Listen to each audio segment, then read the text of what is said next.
V objekte, dobre? Čiže na základe toho, že ste ma požiadali s klientom, aby sme si dali rúška, bez čoho nerobíte úkon, poukazujete na toto stanovisko. Dobre, vy máte naše usmernenie.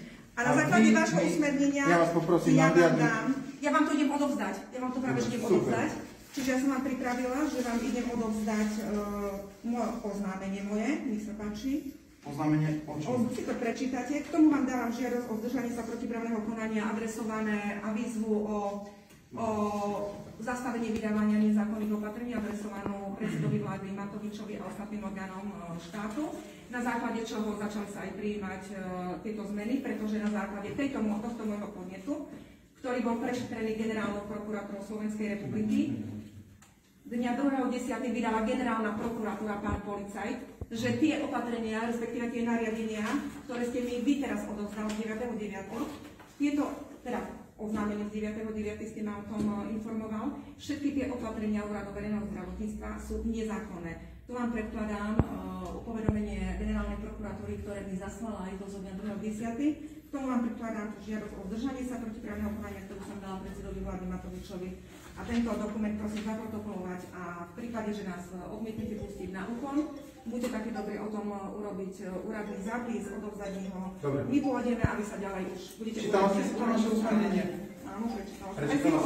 Je vám všetko jasné? Idem si ho aj odfotiť. Čiže je vám všetko jasné, čo sa týka tohto usmernenia? Samozrejme, že mi je všetko jasné. Nie je jasná prvá strana, idem si ho odfotiť, nebudete po mne, aby som to celé čítala. Buďte takí dobrí, ja som vám dala materiály, vy mi urobte z toho takisto kopiu. Buďte takí dobrí, poprosím o kopiu tohto. Ako to má byť na moje náklady? Prečítala ste si to?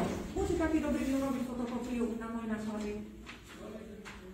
Ešte raz sa pýtam, prečítala ste si všetko?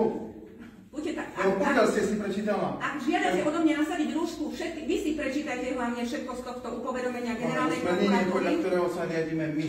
Dobre?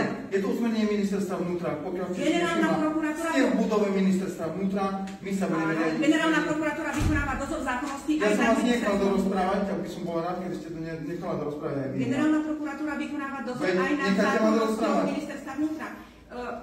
Pointu veci chápem, chcete by si dala rúšky, aby sme si dali rúšky. Pointa je taká, pokiaľ si rúško nedáte, úkon zrealizovaný nebude a bude zaznamenaný, respektíve zadokumentovaný priestupok. Pokiaľ ste iného názoru, že nemusíte mať rúško, ja vám to neberiem. Môžete dať potom správnu žalobu, prípadne ústavnú žalobu, beriem všetko.